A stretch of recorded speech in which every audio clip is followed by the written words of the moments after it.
Hello, my name is John Barley from Right Track New Zealand Limited. Today I'm going to talk to you about the subject of marine cargo insurance, or otherwise known as transit insurance. They're both the same beast. My experience over the last 40 years included 20 years of owning my own insurance broking house, looking after businesses and the insurance needs of individuals. My teeth were sharpened in the London market of Lloyd's, looking after marine cargo insurance for many different businesses within the UK and America. So I've got the experience and knowledge that can actually, I think, be of value and assistance to a New Zealand business owner in trying to understand the basics of marine cargo and transit insurance. So I'm going to talk about 7 subjects with you. The first subject is, which is on everybody's mind when they talk about insurances, how much does it cost? I can't give you a definitive answer to that, but your premiums can range anything from $250 and up to maybe $10,000, depending upon the volume and the products that you want to insure and the type of product that you want to put into place through your insurance advisor or supplier. Marine cargo insurance is a cover which can be given to you for each and every shipment, or it can be a cover that is over a 12-month period. The 12-month period policy is often called a marine open policy. It covers all shipments during a 12-month period for the insured, being you, the business owner. It covers all movement of products into and out of New Zealand, but also within New Zealand. It is often a product which is not discussed by insurance suppliers because many suppliers consider it as a rather confusing product to sell. Because of my experience of dealing with marine cargo insurance over the last 40 years, I don't have a problem with it because I think it's really the grandfather of all insurances anyway. It is so simple, and the basics of marine insurance apply to all other covers. So with marine cargo insurance premium calculation, every year your insurance supplier will ask you for some specific pieces of information so that they can do the renewal every year. When they start, they will ask you for an estimate of the following: the estimate of total sales overseas, the estimate of total purchases, product coming into New Zealand, raw materials or finished product or whatever. And they will also ask you for the total sales figure for the product being sold within New Zealand. And even for New Zealand only transits, they will ask you for the total value of product coming into your premises from New Zealand suppliers and total value of product going out from your premises to the buyer. They will also possibly ask you for the product value that is moved from your internal branches to yourselves or to a warehouse. Now, one of the things that's occurred in the market in the last, say, 10, 15 years is that under your assets policy, there is sometimes an extension which covers you for the movement of product from your branches and or warehouse to your manufacturing plant. And that cover is given automatically. Be careful that there is a limit under that particular sector for loss or damage, and that limit is going to be in a dollar term, and it could be $5,000, $10,000, $20,000, depending upon the size of the business that is being insured. So that's something that you really need to talk to your insurance supplier about, so that they can really understand exactly what you're insuring. Now that leads me on to the next subject of damage to product during conveyance, or accident to the means of conveyance. Now this term is often used for transits within New Zealand. Movement of product from, say, a supplier in the South Island to your premises in Auckland, and or vice versa. If it says that you're covered for accident to the means of conveyance, that means that your product is covered, but only if there is accident to the means of conveyance. So that conveyance can be a motor car, a van, an aircraft, or a truck, or even rail. But the only time you're going to get settlement is when there is an accident to that means of conveyance. So what about when there is no accident to the means of conveyance and your product still arrives damaged? Is it covered? My response to that is probably not. So you need to be very, very mindful about the terms that you often see being presented to you by your insurance supplier. What I would suggest to you is that if you see accident to the means of conveyance, you need to discuss with them the ability to insure that product fully under what they call Institute Cargo Clauses A. We'll discuss that later. The next subject I'm going to talk to you about is terms of trade. Terms of trade in New Zealand is an awesome document. It needs to be professionally prepared for your business, not copied from somebody else's business. Your terms of trade will deal with your liabilities, it will deal with the way that you're going to be paid and when you're going to be paid. It's going to deal with your insurable interests. But the other neat thing about terms of trade is that it will also specify to your buyer who is responsible for the insurance of that item for when it is in transit to their premises. So let me give you an example. When you sell a product to somebody and that other person or company can be based in Hamilton and you're based in Auckland, you have the ability to say, as per our terms of trade, we have an insurable interest in that item that we've just sold you, but it is your responsibility to insure it.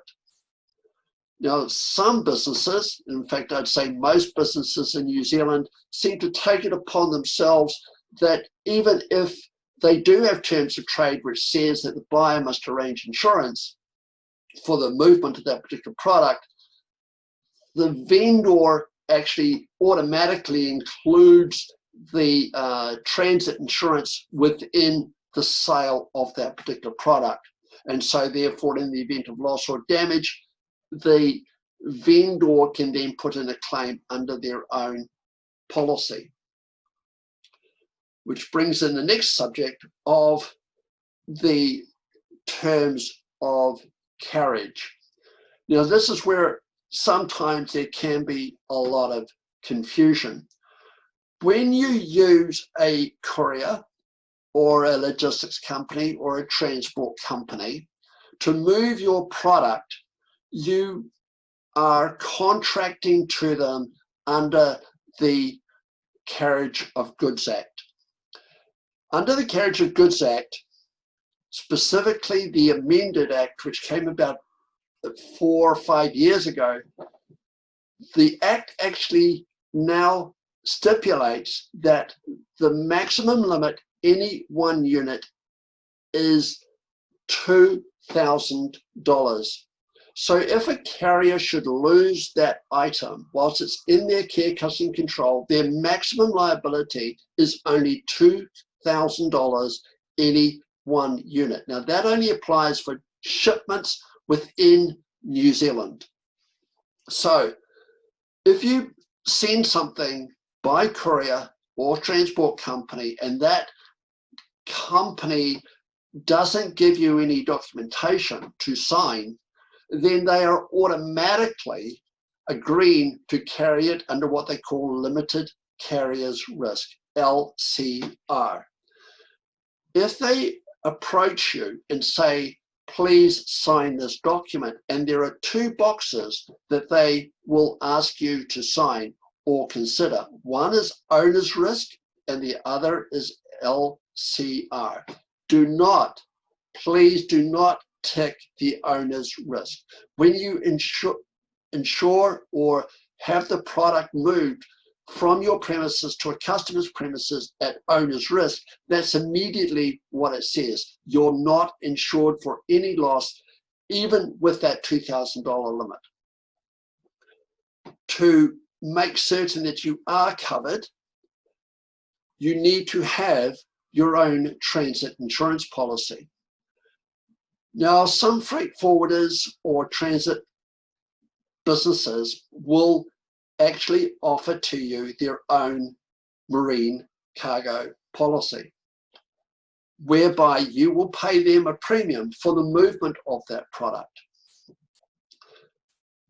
I will tell you now that sometimes those insurance policies are overcharged because the transit freight forwarding company is putting a margin on the premium that they're charging you so that they can actually make more money. The second issue that you have with using a freight forwarder's policy is that when there is a claim, you're not dealing with somebody who's a specialist within insurance. You're dealing with a freight forwarder.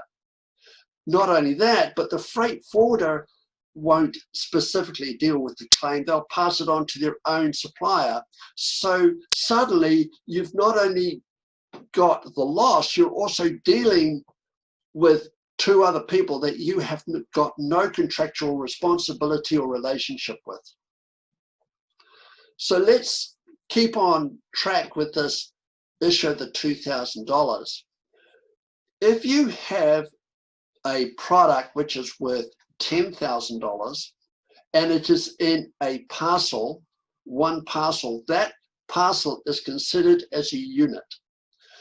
So under the Act, if you suffer from a loss and it's covered under limited carrier's risk, your maximum ability, your ability to claim against the carrier is subject to a maximum of $2,000, only $2,000, and you are fundamentally uninsured for that remaining $8,000.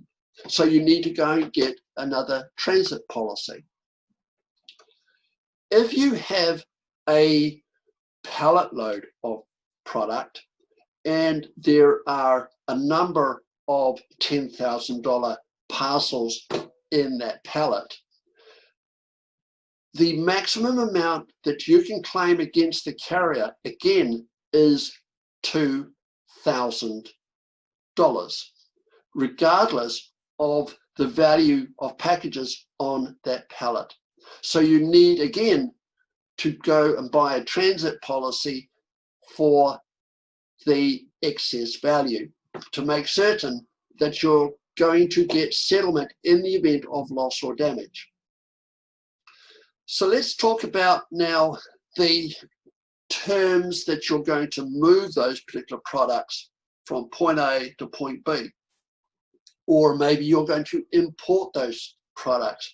We've already talked about terms of trade, but there are other terms called cost, insurance, and freight, called CIF, or cost and freight, or FOB.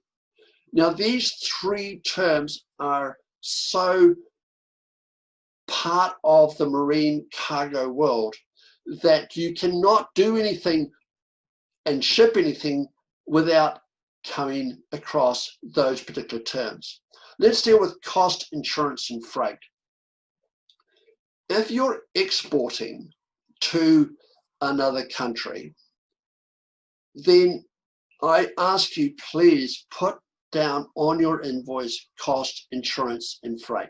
What that means to the buyer overseas is that that particular product was insured from the time it left your premises to the time that he received it. So in the event of a claim, he can then advise you to put in a claim for the loss of the product. Secondly, with CIF, it covers you from the time it leaves your premises to the time that it gets to his premises, and that includes warehousing or some other temporary place of storage. Please make certain with your insurance supplier that they understand the transits that need to be insured, because understanding of those transits is to be shown in your marine cargo policy, which we will talk about further on. Free on board. Free on board is FOB. What that means is that the product is only covered with your insurer from the time it leaves your premises to the time that the container is physically loaded on board the ship. So it is including that time that it's in transit to the freight forwarders, from the freight forwarders to the time that it's actually loaded on board that ship. As soon as it's loaded on board that ship, the risk stops. And it is then up to the buyer to arrange insurance from FOB onwards to their destination. Cost and freight. Cost and freight is otherwise known as C and F. What that means is that it's the cost of the product plus the freight that is being charged for the movement of that product from point A, your premises, to the buyer's premises overseas. There is no insurance. Freight does not include insurance. The third element, which comes back to the CIF, is that it's basically CIF plus 10 or 20% or possibly higher, depending upon the landing charges that are incurred at the other end overseas. And you must understand and know what these additional costs are, because in the event of a claim for loss or damage, and those costs have not been accounted for, there could be under insurance. I've seen it too many times where sometimes on the declarations it says automatically CIF plus 10%. In actual fact, it could be 20 or 30%. So you don't want to take those chances. So the other issue with FOB and CNF is that there is this other cover called seller's interest contingency, because sometimes the buyer, because he knows that he's responsible for the insurance of that product from the time it's loaded on board the vessel or from the time that it leaves your premises in the case of C and F, he's responsible for the insurance. If he chooses not to insure it and it arrives damaged, or it arrives and the buyer does not take ownership of it, then the seller here in New Zealand, you need to be able to claim on your policy and have cover for the return of that product back to New Zealand if it's undamaged. Seller's interest contingency. When you're talking to your supplier, your insurance supplier, please talk to them about that and really understand what's going on. So That's your CIF, FOB, and CNF. The other thing that we have with marine transit insurance or movement of product is what they call the Incoterms. Now, these are terms that your freight forwarder are going to give to you and actually define the movement of that product, and so as in warehouse to warehouse, etc. I'm not going to go into that because it's just more acronyms and some more added information which is outside of insurance.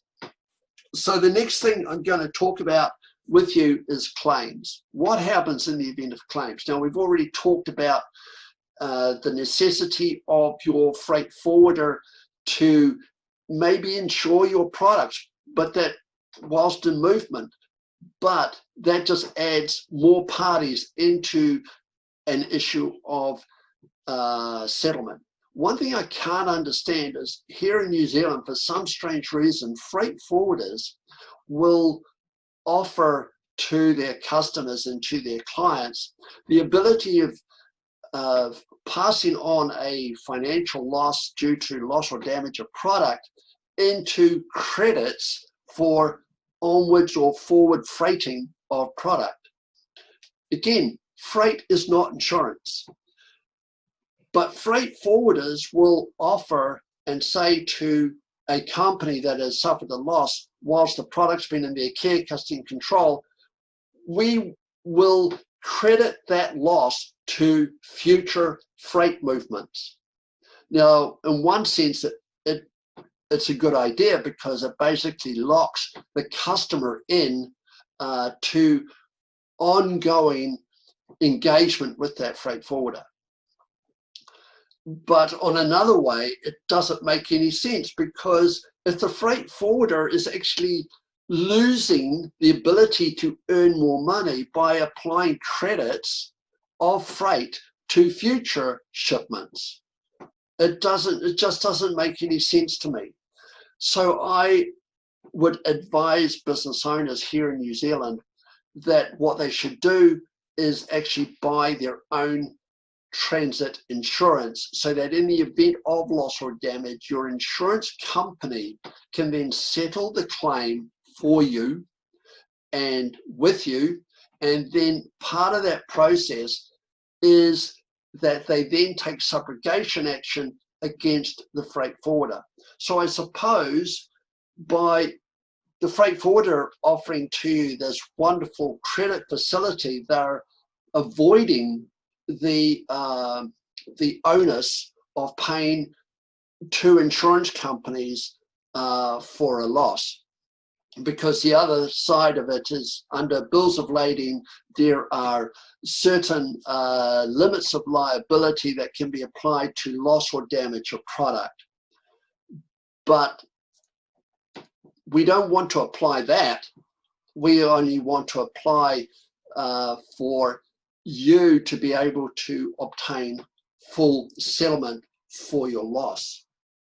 The next thing I want to talk about with you is the subject of relationships. What is the relationship that you've got with your supplier and with your buyers overseas? What are the contractual obligations that you've got with all parties concerned? Because it's those contractual obligations that will actually define for you the risk that you have for the movement of product to or from New Zealand, and also within New Zealand.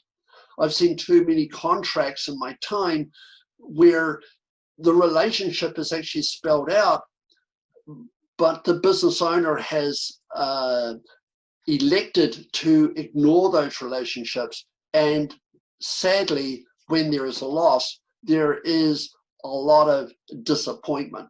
So please get to understand the relationships that you've got with various people to make certain that your insurance policies can respond when everything lines up. Insurance premiums, we've already discussed that. I would advise many business owners that they need to have a marine open policy rather than doing it on a one-off basis. It's just more effective use of time. I think there is a need to make certain that your policy is reviewed on a frequent basis so that your limits and the understanding of what the policy is going to cover is actually going to fulfill your needs in the event of loss or damage. So I trust that what I've given to you today is going to be of huge value to you. If you've got any questions or you want to discuss any aspect of marine cargo insurance, I would ask you to go to your insurance supplier, ask them for a quote. If you are still confused or you want to have verification of the information that they give to you as to how it applies to your business, by all means, please phone me. That's john@righttrack.co.nz or 027 289 3162 or 09 239 3830, or have a look at our website www.righttrack.co.nz. There is the spelling for it, RITETRACK. I really look forward to hearing from you if you have any questions. So until next time, that's John Barley from Right Track talking to you about your marine cargo insurance. See you later. Bye. Hello, my name is John Barley from Right Track New Zealand Limited.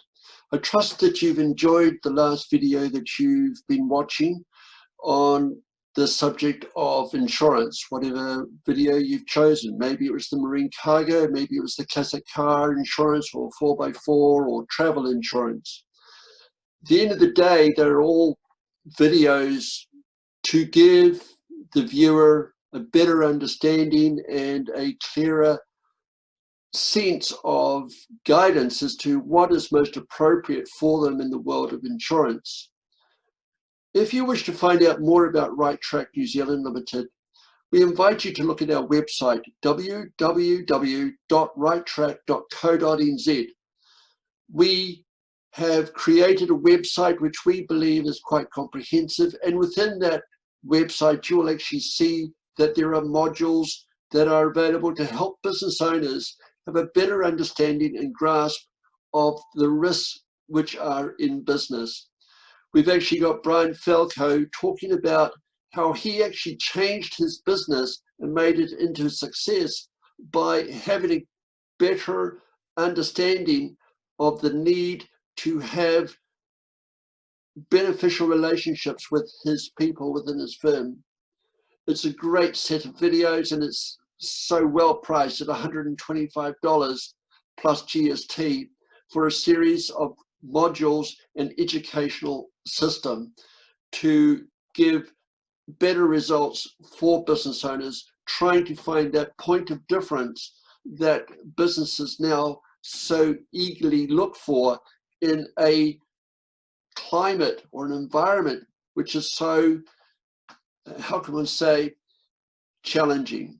So thank you very much for watching. And if you wish to have any further conversations or wish to ask more about what Right Track can supply to your business, please phone John on 027 289 3162 or 09 3830.